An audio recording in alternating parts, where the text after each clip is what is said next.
Hai anak-anak, bagaimana kabarnya kalian di rumah? Berjumpa kembali dengan saya Ibu Dwi Kartikasari, pengampu mata pelajaran BKTIK. Cermati dan pahami setiap materi yang akan disampaikan, tetap semangat dalam belajar. Mari kita simak materi berikut ini. Berjalan atau beroperasi dengan baik apabila memiliki perangkat keras dan perangkat lunak yang sesuai. Perangkat keras kita sudah belajar di pertemuan yang telah lalu, yaitu contohnya terdapat perangkat input atau perangkat masukan. Perangkat masukan ada apa saja? Yaitu ada keyboard, ada mouse, ada joystick, dan beragam jenis yang lainnya. Kemudian ada perangkat pemrosesan dan perangkat output. Nah, kali ini kita akan mempelajari mengenai perangkat lunak sistem operasi. Perangkat lunak sistem operasi merupakan perangkat lunak yang berfungsi untuk menjalankan komputer dengan cara mengendalikan dan mengontrol perangkat-perangkat yang ada. Fungsi sistem operasi sebagai manajemen dari kegiatan komputer. Yang namanya manajemen itu berarti mengatur. Mengatur apa? Mengatur dari pemrosesan data atau instruksi supaya pengguna dapat mengoperasikan komputer. Yang kedua yaitu pengaturan media penyimpanan. Dengan adanya sistem operasi, kita dapat mengatur bahwa penyimpanan di local disk C atau untuk sistem digunakan untuk sistem itu berapa, kemudian di dokumen ataupun yang berada di local disk D dan beragam jenis yang lainnya. Kemudian terdapat pengaturan input dan pengaturan output. Pengaturan input merupakan pengaturan dari perangkat masukannya dan bagaimana keluarnya. Contohnya ketika kita mengetik, di situ kita sudah mengatur kertasnya. Nah, pada perangkat output, bagaimana hasil printernya? Sudah sesuai apa belum? Yang selanjutnya sebagai manajemen file. Manajemen file berarti di sini kita dapat mengatur tata letak ataupun memperbesar dan memperkecil file dan beragam fungsi dari manajemen file. Berbagai jenis dari sebuah sistem operasi. Terdapat DOS. DOS merupakan singkatan dari Disk Operating System, di mana DOS digunakan sebagai antarmuka karakter atau yang sering disebut dengan karakter user interface, yang memiliki makna bahwa sistem operasi DOS berkomunikasi dengan menggunakan komputer dengan karakter-karakter teks. Nah, contohnya ini ya, inilah yang dinamakan DOS, menggunakan command prompt. DOS dibuat pertama kali pada tahun 1981 oleh Microsoft. Microsoft DOS dibuat untuk digunakan sebagai sistem operasi pada komputer IMB PC. Kedua, terdapat Unix. Nah, Unix ini banyak digunakan pada komputer-komputer besar. Jenis komputer besar itu terdapat berbagai macam, ada superkomputer, ada mainframe, dan sebagainya. Superkomputer dengan mainframe itu menggunakan sistem operasi Unix untuk pengelolaan data dalam jumlah yang besar. Nah, Unix ini dikembangkan pada tahun 60-an akhir oleh grup yang dipimpin oleh Ken Thompson. Nah, awalnya sistem operasi ini dibagikan secara gratis untuk pengembangan ke berbagai perguruan tinggi. Setelah dikenal oleh tidak hanya di dalam perguruan tinggi, tapi merambah ke dunia industri, sistem operasi ini kemudian dipatenkan dan diperdagangkan. Unix ini termasuk sistem operasi yang mahal, sehingga penggunaannya tidak untuk komputer PC.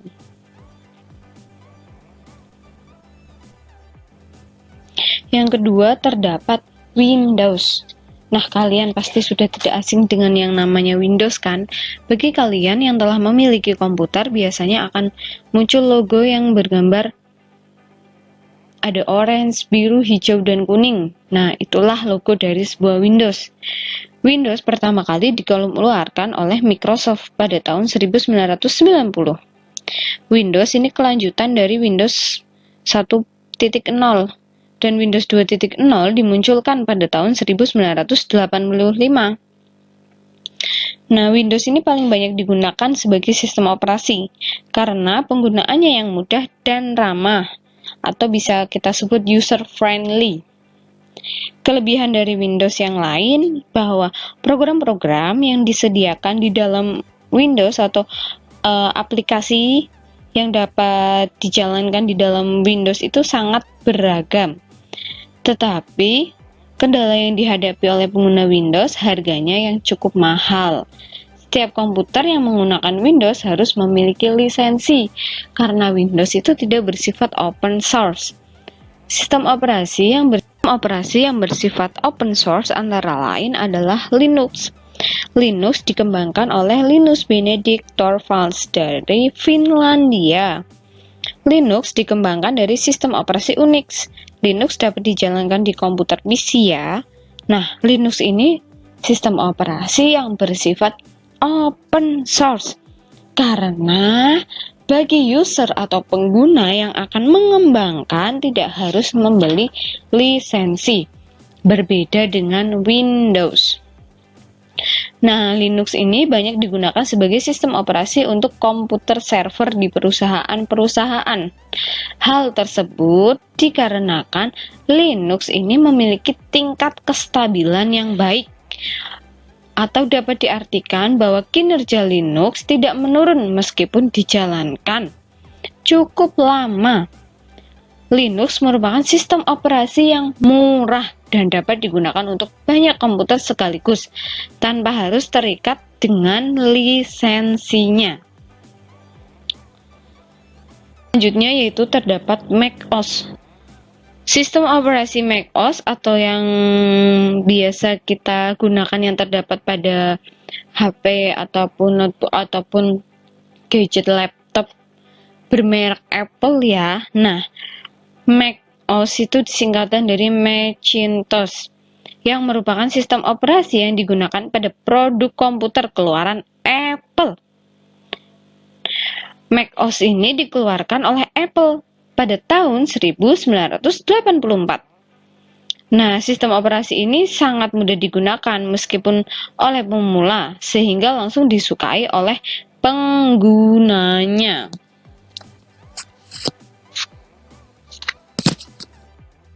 Selain perangkat lunak di dalam sistem operasi, perangkat lunak juga dibagi di dalam sistem aplikasi atau perangkat lunak aplikasi. Nah, perangkat lunak aplikasi merupakan perangkat lunak yang dibuat khusus untuk menyelesaikan pekerjaan tertentu.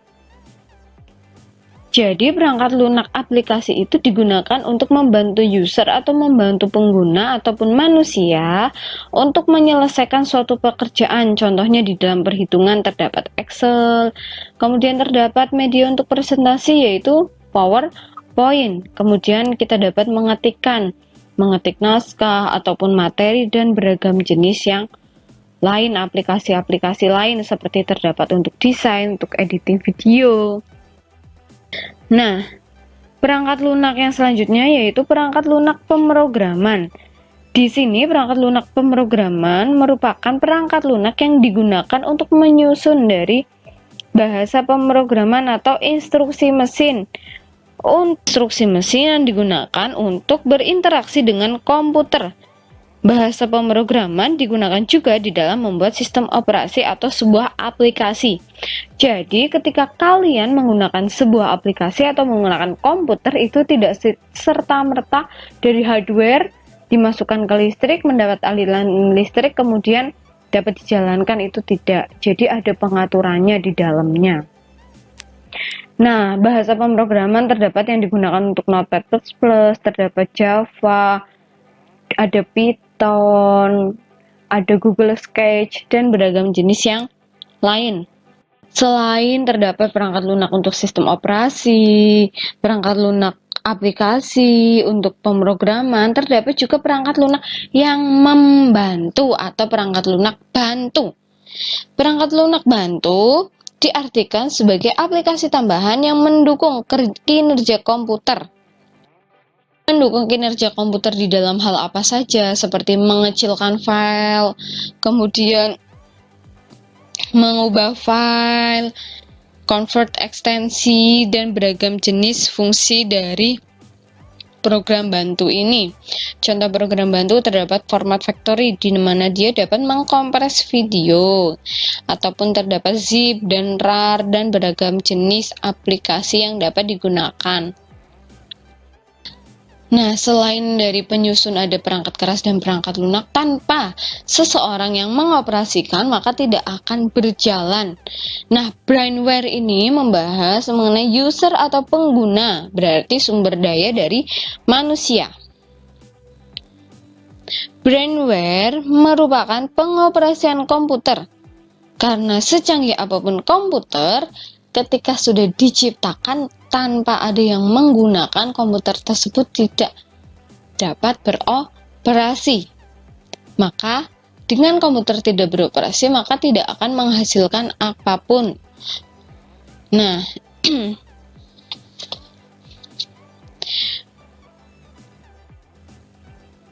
perangkat komputer ada kaitannya dengan booting. Ketika kita menyalakan komputer, kita pasti tahu bahwa ketika kita menyalakan itu terdapat prosesnya. Sebelum komputer untuk dijalankan, melewati proses booting terlebih dahulu, supaya siap digunakan. Booting identik dengan BIOS, yaitu Basic Input Output System, yang merupakan sebuah kode software yang tertanam pada sistem komputer. Memiliki fungsi utama dan sangat vital untuk memberi informasi visual ketika penyalaan komputer. Jenis booting itu dibagi menjadi beberapa ya. Yang pertama yaitu terdapat cold booting, yang kedua terdapat warm booting. Cold booting itu proses menghidupkan komputer ketika perangkat dari komputer di dalam keadaan mati. Jadi kita menghidupkannya dari awal. Nah, proses warm booting di mana proses menghidupkan komputer atau perangkat komputer sudah teraliri listrik.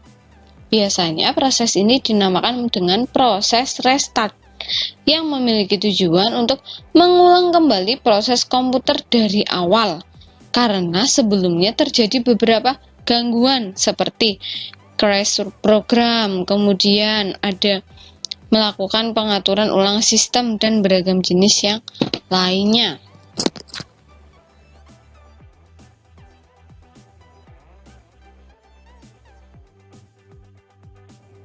Sekian pembelajaran pada hari ini. Apabila kalian masih belum jelas mengenai materi yang tadi, kalian bisa tanyakan ke Ibu, baik melalui WhatsApp ataupun melalui grup Classroom ini. Tetap semangat dalam belajar, kerjakan tugas-tugasnya, pelajari kembali materinya, jaga kesehatan, taati protokol kesehatan yang ada. Sampai berjumpa di pertemuan yang akan datang.